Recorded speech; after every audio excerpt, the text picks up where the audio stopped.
Sir પાછળ લખ્યું છે જોઈ લો. પાછળ લખ્યું છે જોઈ લો.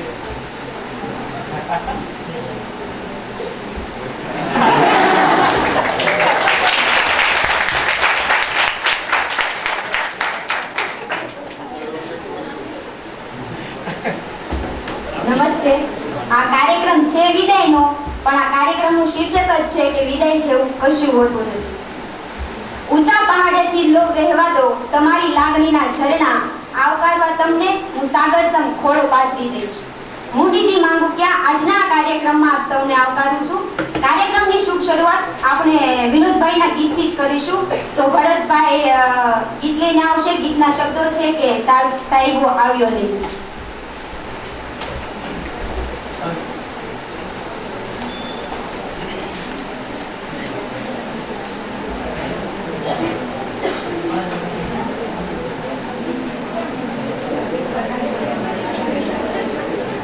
હાર્મોનિયમ જોશે તો એક કામ કર ને, આ માઇક ત્યાં લઈ લે, હાર્મોનિયમ ટેબલ ઉપર એક સારા એવા ગાયક અનંતભાઈ વ્યાસે કરેલું છે, તો એ હું આપની સમક્ષ રજૂ કરીશ.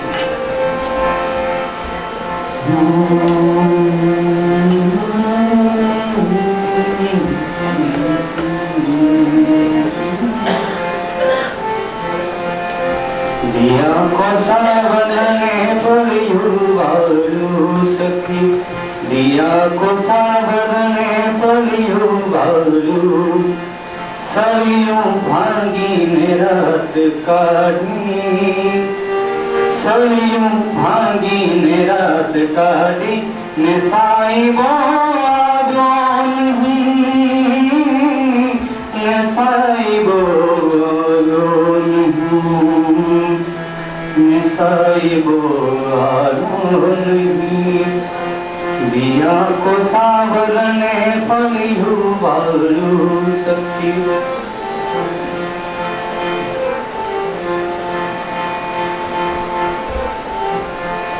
સાથિયા પૂરું તો એને ઉંબર લઈ જા, અને તોરણ બાંધું તો એને તોડલા. સાથિયા પૂરું તો એને ઉંબર લઈ જા, અને તોરણ બાંધું તો એને તોડલા.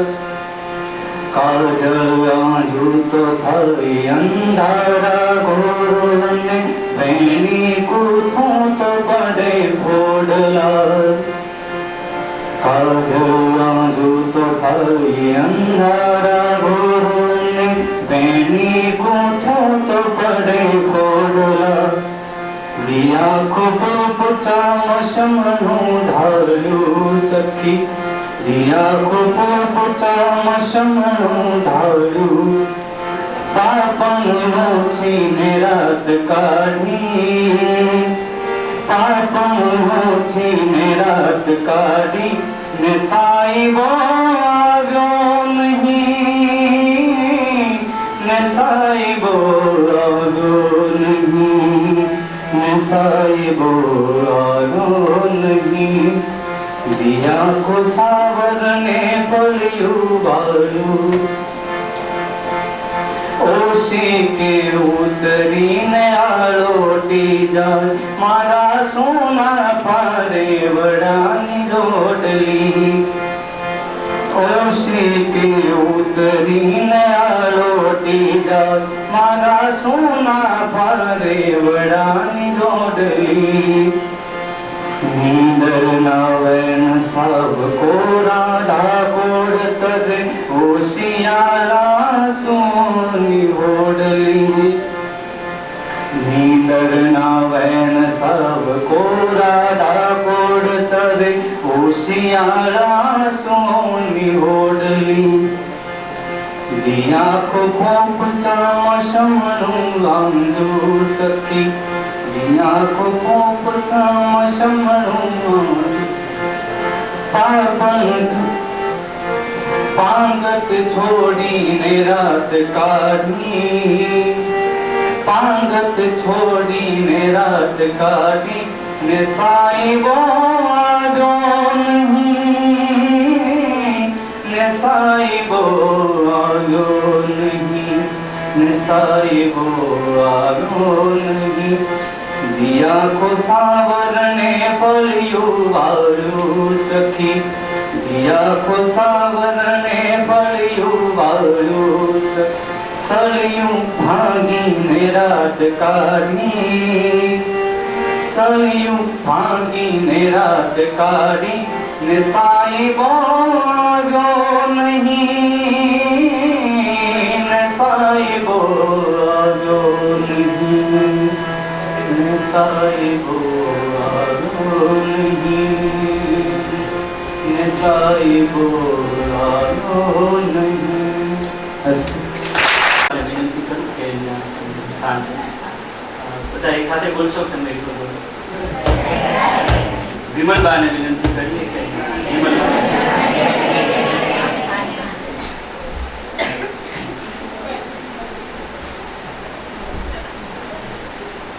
સ્વાગત છે તાળીઓ સાથે.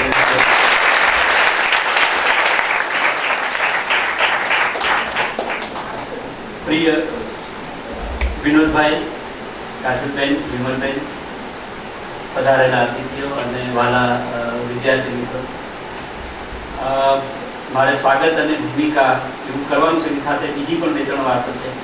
વિનોદભાઈ મને ખખડાવતા હતા કે અમે સમય નથી, જલ્દી શરૂ કરાવો કાર્યક્રમ, કેમ કે બીજો એક કાર્યક્રમ સાંજનો છે ને, તે એની વચ્ચે થોડો સમય જોઈએ છે આપણા. પણ બહુ જ આનંદ છે આપણને આજે.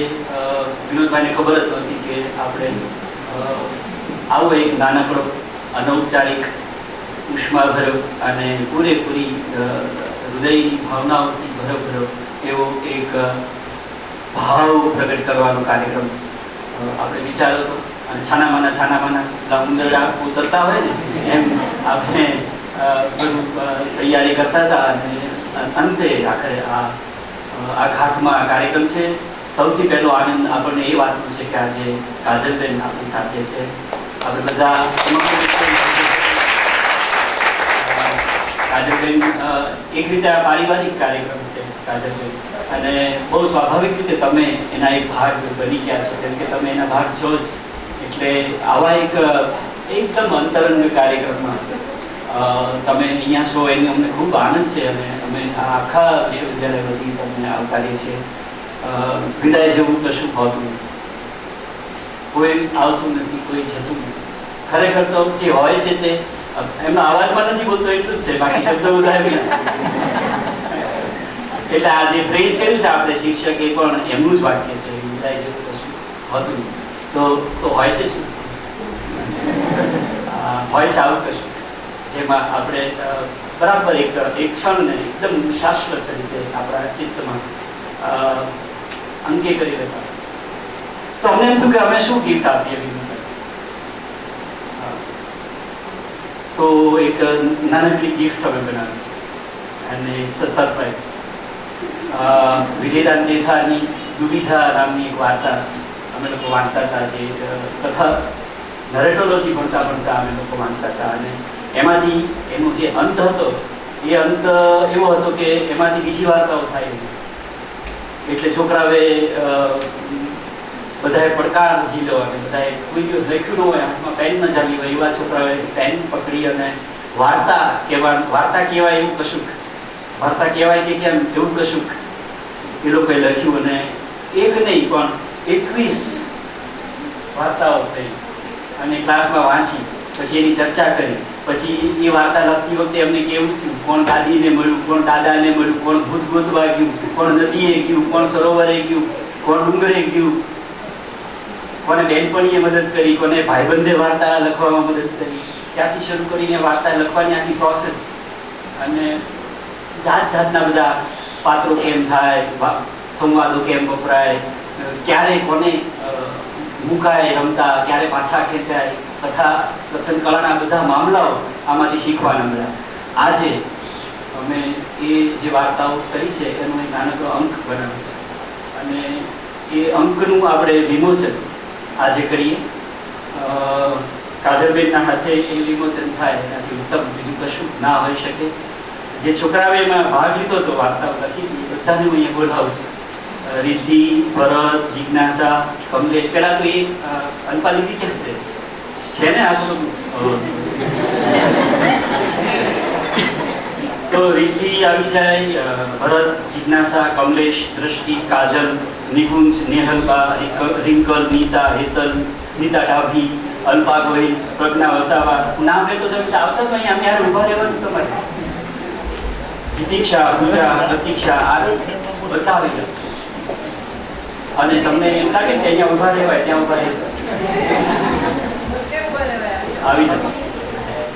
ચલો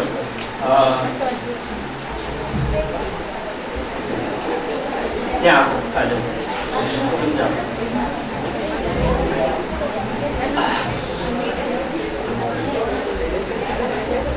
વિનોદભાઈને અને કાજલને તો વિનંતી કરું કે આ એક આજે બંધ છે એને ખોલે અને ચોપડીઓ આપણને દેખાડે. એ વાત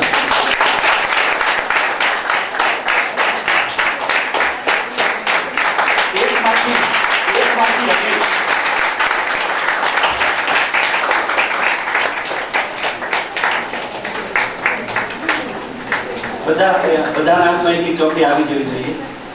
ભરત, નિકુંજ, આમ ગઈ જાય, આપ સામે રાખો ચોપડી. કાજલ પેલી બાજુમાં જતી. કાજલ બેન આને બોલાવી દો.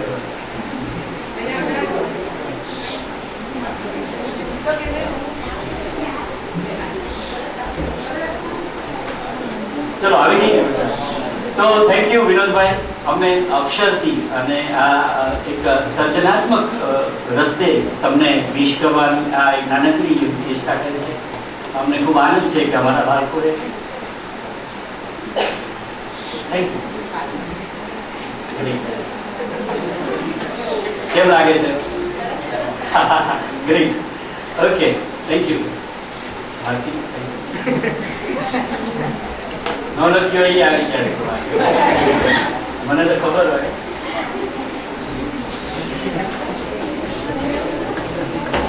તો આ એક ઇન્ટરેસ્ટિંગ કહેવાય પ્રોસેસ હતી. અને વિનોદભાઈ તમને આ પણ કરીએ તો એના સિવાય શું થઈ શકે? What else we can do?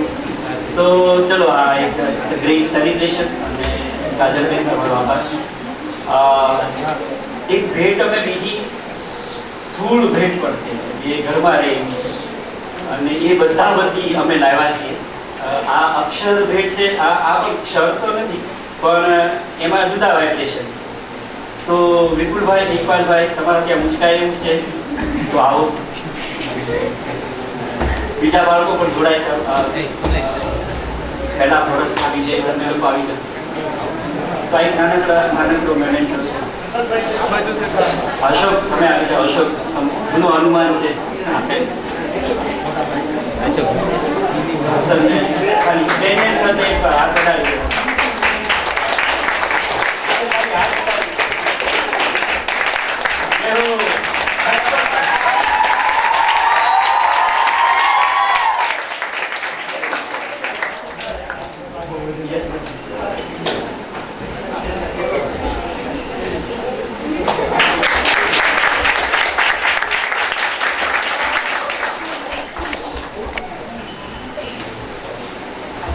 બહુ બધું બોલી શકું એમ છું. મારા 25 વર્ષના 26 વર્ષના એમની સાથેના 26 તો એટલે એમ એ તો મને 8મા ધોરણમાં હતો ત્યારથી ઓળખતા હતા. હવે તમે આવી જાવ. હવે બીજો કાર્યક્રમ છે એમાં તમને વિનોદભાઈની નાનાવિધ પ્રકારની છબીઓ જોવા મળે. આ ખુશાને આપશે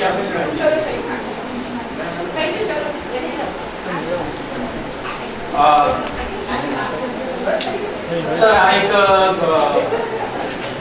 કાજલબેન આવી એટલો બધો આપણો એકદમ કાર્યક્રમ છે મજા છે નકરા મજા છે. ઓકે, તો હવે મને એમ છે કે મારી ભૂમિકા પૂરી થઈ ગઈ છે. મારે લગભગ ઘણું બધું કહેવાનું હતું પણ નથી માનતું કેવું.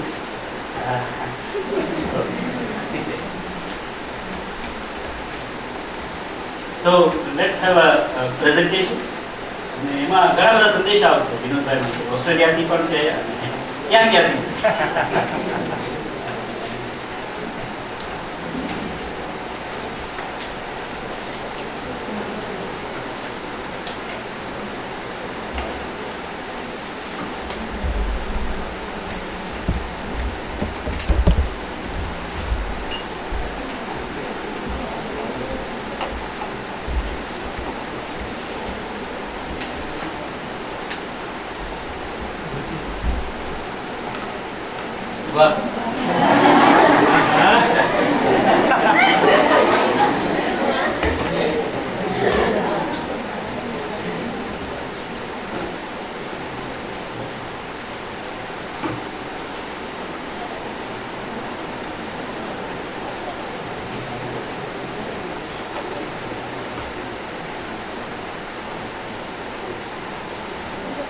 આ શું છે વિનોદભાઈ કયો?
ઉપેન્દ્ર ત્રિવેદી.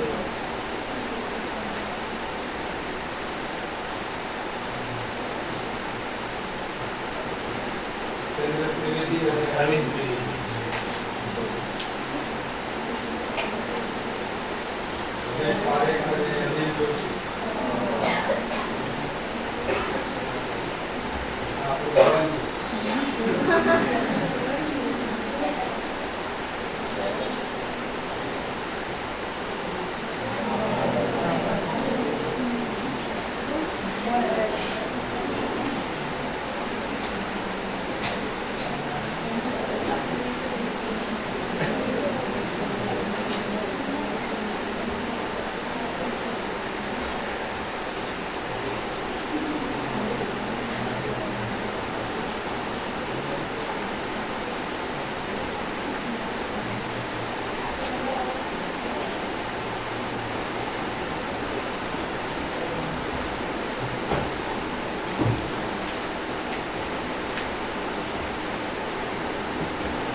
હવે ઓપ્શન એવું છે કે શું કરવું છે? વિડીયો બધા સંદેશાઓ જોવાશે ચલચિત્રમાં? ઓકે, તો એક એક જોવો પડશે કેમ કે સાંધી નથી શકાય.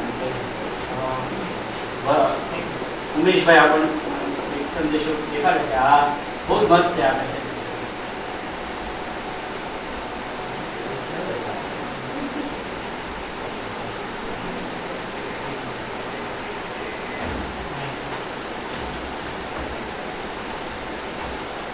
એક સુરેશભાઈ જોશી આપણા સ્વરકાર છે મુંબઈમાં, એમણે એક સરસ નાનકડું એવું નવું જ કમ્પોઝિશન કર્યું છે એમણે, અને એ એમણે કર્યું છે ખાલી સાઉન્ડ ક્લિપ મૂકવી હતી એમણે, વિડીયો એમનાથી નહોતો મૂકવાનો.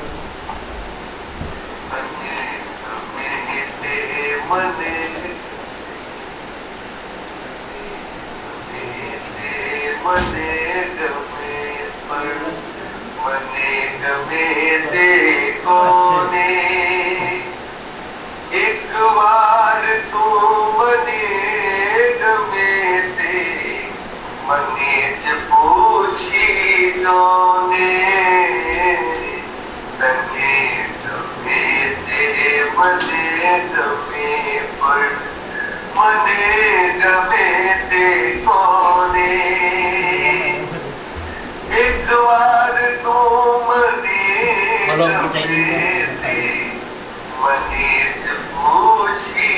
જોને તને ગમે તે મને ગમે. સુરેશભાઈ નો આભાર. સુરેશભાઈ આવા ઘણા બધા કમ્પોઝિશન હમણાં કર્યા છે સુરેશભાઈએ. આ ગીત છે ને તે સુરેશ વાડકરે ગાયું અને એમણે એવી રીતે ગાયું હતું અને એમણે સુરેશભાઈ નવી રીતે કર્યું. એ એવું કહેતા હતા કે ભાવનગર આવીશ ને ત્યારે તમને બધાને સંભળાવે. હે હે થઈ ગયું તારું ગુડ ઓકે.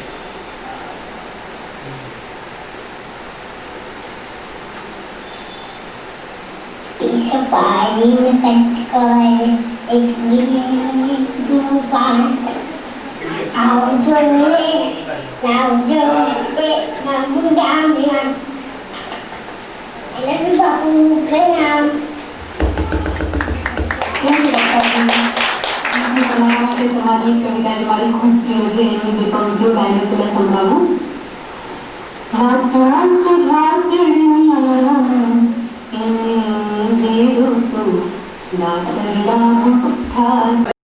શબ્દાનુપ્રાસ છે એ તો શીખી, પણ એની સાથે સાથે આવી બધી વસ્તુઓ બહુ શીખી કે જે જિંદગી જીવવામાં કામ લાગે છે.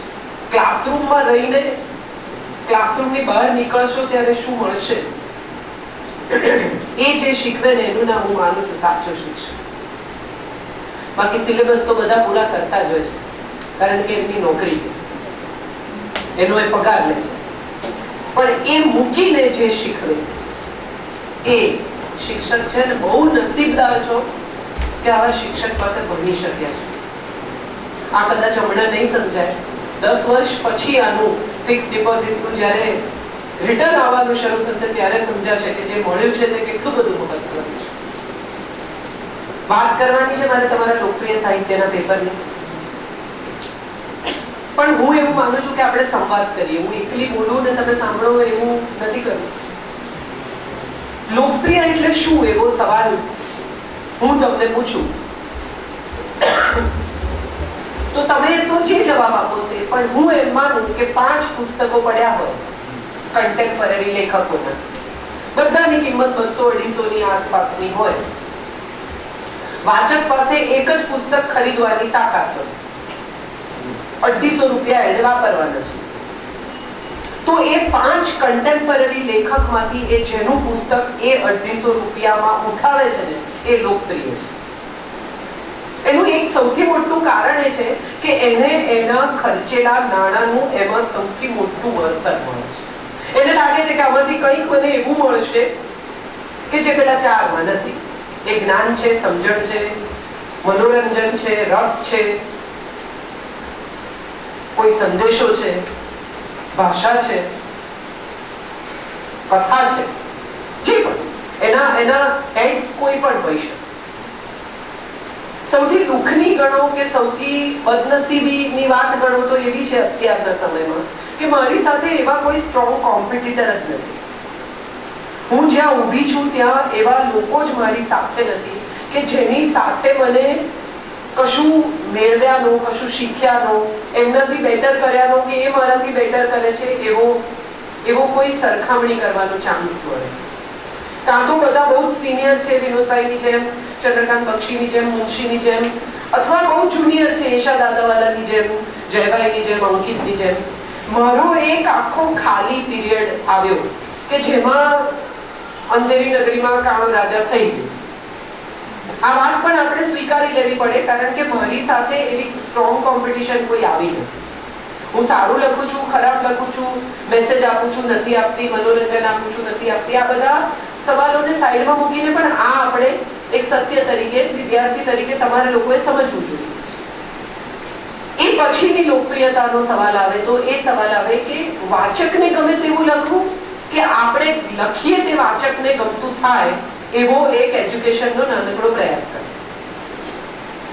તમારા મનોરંજનની અંદર લપેટીને 2 જ્ઞાનની કેપ્સ્યુલ ખવડાવવી, વસુમાની કથા ચાલતી હોય યોગ વિયોગની, અને એમાં 4 વાક્યો એવા આપવા કે જે જીવનનો સંદેશ થાય, જે વિનોદભાઈએ કર્યું કે મેઘદૂત ભણાવતા ભણાવતા શીખવાડે કે ચક્ર ફરે છે, તમે જ્યાં છો ત્યાં રહેવાના નથી, નીચે ઉતરવાના છે, માટે તૈયારી રાખો. માધુરી દીક્ષિતે એક ઇન્ટરવ્યુમાં કહેલું કે તમે ઉપર ચડો ને ત્યારે બધા સાથે દોસ્તી રાખવી. કેમ?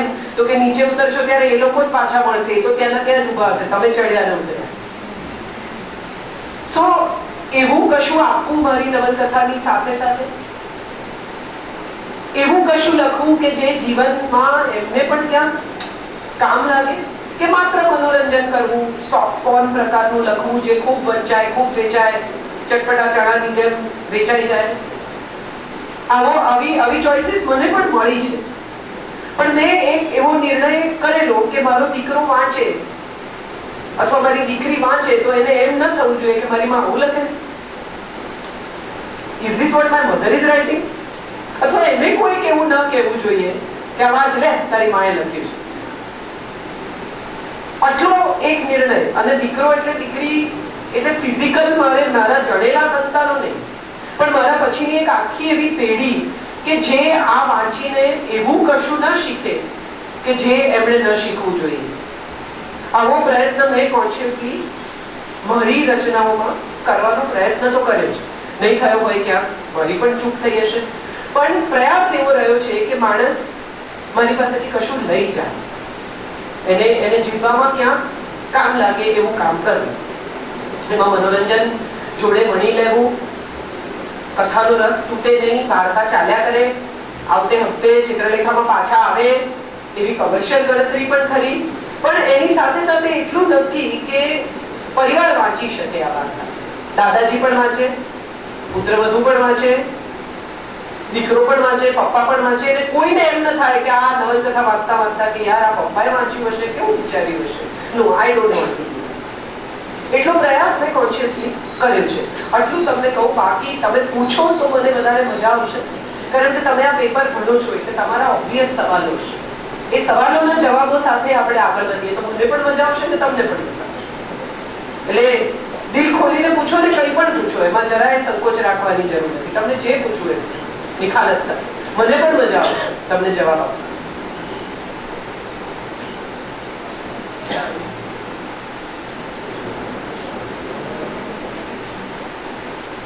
એક તો હું એ વિદ્યાર્થી તરીકે જ પૂછી કે આ જે ફિક્શનના મામલે મોટા ફિક્શનમાં જઈએ આપણે, નવલકથામાં, અને વાર્તાઓ લખીએ, એ જે બીજી એક જે ધારા ચાલી રહી છે એની સાથે જો કમ્પેર કરતા હોઈએ, તમે પર્સનલી એને કમ્પેર કરતા હો અથવા તો એને વાંચતા હો તમે, તો તમે એની આખી પ્રોસેસને કેવી રીતે, તમારી પોતાની દૃષ્ટિએ કેવી રીતે જુઓ છો? વાર્તા અને નવલકથા છે ને એ પેલું સાડી પરના ભરતકામ જેવું છે એવું મને સમજાયું. તમે પોત હાથમાં પકડો ને એટલે તમને સમજણ પડે કે આના પર કેટલું વજનદાર ભરત થશે. તમારું વાર્તા તત્વ એટલું મજબૂત છે કે આ 60-65 હપ્તા ચાલશે એવી વાર્તા છે તમારી પાસે. મજબૂત કથા તત્વ, એવું કથા બીજ છે કે આને તમે 60 હપ્તા, 25 હપ્તા, 30 હપ્તા સુધી ફેલાવી શકશો, એટલું સ્પ્રેડ થશે આ માખણ. અને જો એમ લાગે કે નથી તો લચકો મૂકીને નીકળી જવું. એ વાર્તા છે નાની ટૂંકી વાર્તાનું પોત એ એટલું જ સહન કરી શકે. શિફોનનું પોત છે, એના પર નાની પટ્ટી મુકાય, તમે બહુ મોટો થપ્પો મૂકો તો સાડી ફાટે. એટલે પ્રયત્ન એવો કરો કે વાર્તાનું તત્વ ઓળખવું. બીજમાંથી કેટલું મોટું ઝાડ થશે, છોડ થશે, ફૂલ આવશે, કે મોટું આંબાનું ઝાડ થઈ શકે એમ છે, વૃક્ષ થાય એમ છે, એ આપણે નક્કી કરીએ. લેખક જ નક્કી કરી શકે. પછી આ એકતા કપૂર જેવી વાત હોય કે તમને એક કથા બીજ હોય ને નકળું, એમાંથી પછી ખેંચ મારી મમ્મી ટીવી જુએ, જોતી જાય ને એમ કે આવું તે કઈ હોય, પણ જોતી તો જાય. એટલે એ માત્ર મનોરંજન છે કે એમાંથી કશું ફિલ્ટર કરીને બહાર કાઢવાનું છે, એ પણ એક લેખકે નક્કી કર્યું. What can be the designing? જે માનો કે એક એપિસોડ લખવાનો છે, એટલે વાર્તા તમે ક્રમશઃ લખો છો કે પહેલા સાથે લખી લો છો? ના, ઓકે. 5 હપ્તા મેક્સિમમ હું એક સાથે લખું છું. મેક્સિમમ 5.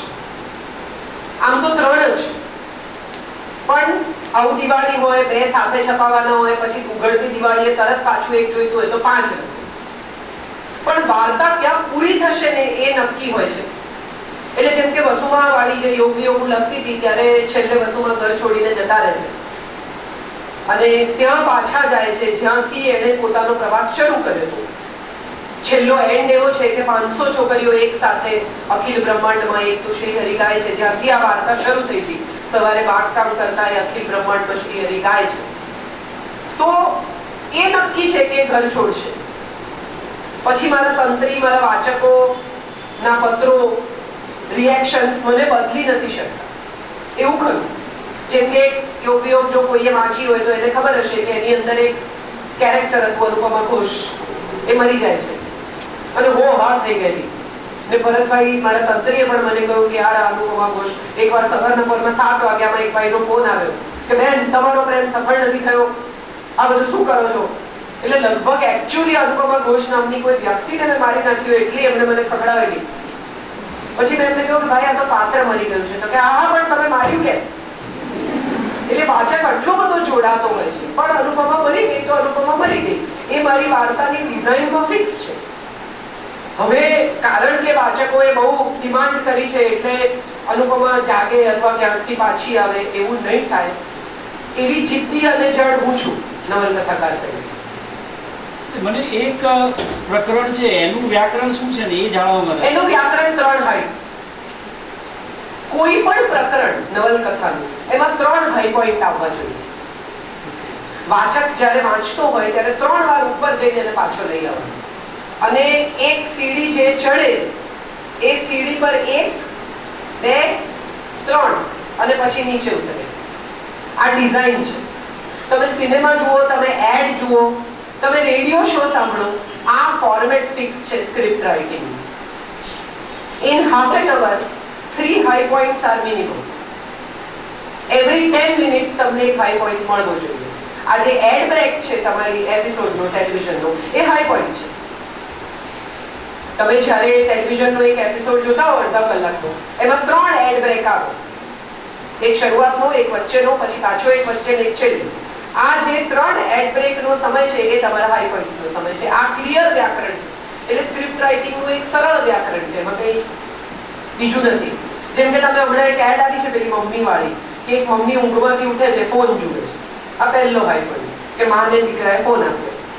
પછી માએ કહ્યું કે આ તો એનો છે, હદ હો ગઈ, ત્યાં જઈને દીકરા સાથે વાત કરે છે, કાં તો તારો ફોન તે મને આપ્યો છે. આ બીજો હાઈ પોઈન્ટ, ત્યાં વાપરેલો ફોન કેમ આપ્યો હશે? અને ત્રીજું, જ્યાં દીકરો કહે છે, તું રોજ કહે છે ને કે હું ફોન પર લાગેલો રહું છું, તો દિવાળીના દિવસે હું તારો ફોન તારો. આ ત્રીજો હાઈ પોઈન્ટ, વાર્તા પૂરી. કોઈ પણ એડ પકડી લો તમે, 3 હાઈ પોઈન્ટ તમને મળે ને મળે. આ સ્ક્રિપ્ટ રાઇટિંગનું વ્યાકરણ છે. અને એવું ન થાય તો તમે તમારા વાચકનો હાથ છોડી દો છો અથવા વાચક તમારો હાથ છોડી દે છે. વડે છોકરાઓ તમારે કઈ નથી પૂછવાનું, આખું પેપર ભણો છો કે નથી ભણતા?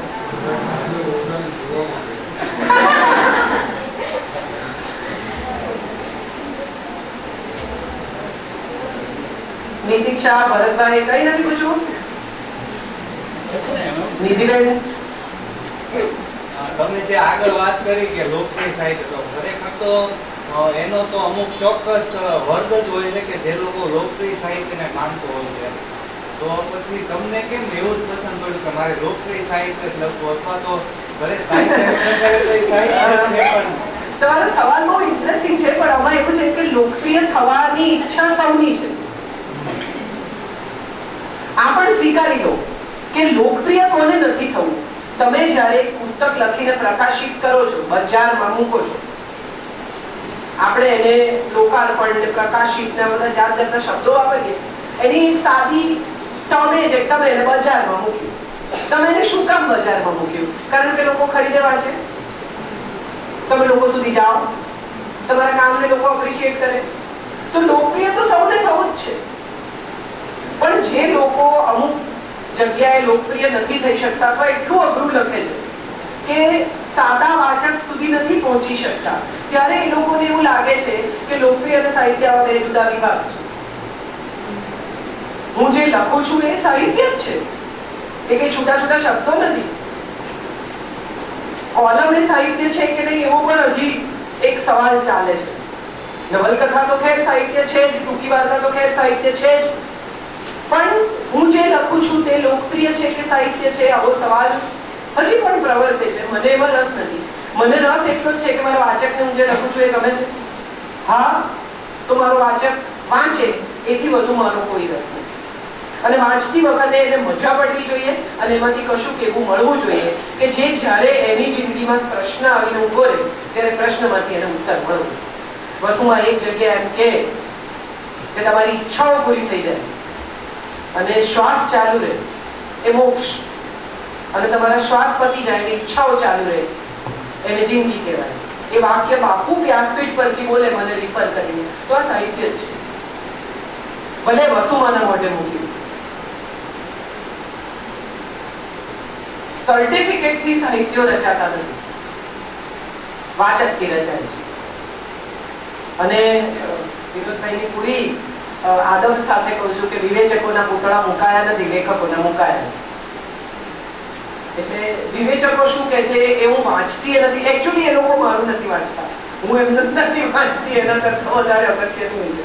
એટલે મારા લેખનનું વિવેચન કરવાનું હજી કોઈને બહુ સૂઝ્યું નથી ને એમને રસે પડ્યો નથી. ત્યાં સુધી હું બચેલી. જેમાં કૃષ્ણાયન ને બધા વિશે તો સરસ છે. હા, પણ વિવેચન તરીકે નહીં. પોપ્યુલર તો પોપ્યુલર જ છે. કૃષ્ણાયન કદી પાઠ્યપુસ્તક નહીં બને. કે હા બેટા, તમારી દ્રષ્ટિએ લોકપ્રિય સાહિત્યના વિષય કેવો છે? મને કઈ સંભળાવ, ઊભી થઈને કે. તમારી દ્રષ્ટિએ તમે લોકપ્રિય સાહિત્ય લખો છો, તમારી દ્રષ્ટિએ એમાં કેવા કેવા વિષયો તમે લખો જેનાથી લોકપ્રિય? હું દર વખતે જુદા વિષય પર કામ કરવાનું પસંદ કરું છું. જેમ કે મારી ચિત્રલેખાની નવલકથાઓ લઈને વાત કરીએ તો સૌથી પહેલી મેં લખી એક એવી સ્ત્રીની કથા કે જેનો પતિ 25 વર્ષ પહેલા કશું કયા વિના ચાલી ગયો છે. હવે જ્યારે દીકરાઓ પરણી ગયા છે, સમય પૂરો થયો છે, જિંદગીની બધી જવાબદારી પૂરી થઈ છે, ત્યારે પેપરમાં એડ આવે છે કે તમે જ્યાં હો ત્યાંથી પાછા આવો, નહીં તો હું તમારું શ્રાદ્ધ કરી નાખીશ અને માનીશ કે તમે આ જગતમાં નથી. અહીંથી કથા શરૂ થાય છે. પૂર્ણ અપૂર્ણ એક એવી છોકરીની કથા કે જે પુરુષનો આત્મા છે, પુરુષનો પ્રકૃતિ છે, પુરુષનો સ્વભાવ છે, જે સ્ત્રી શરીરમાં કેદ થઈ ગયો છે.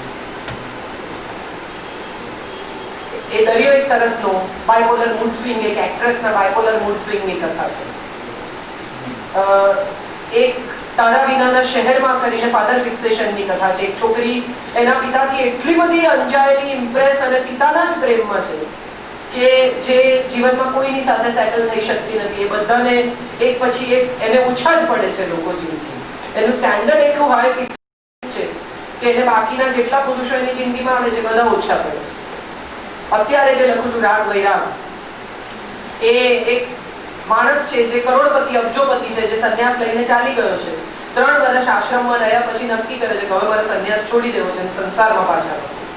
એની બે તરફ સવાલ છે.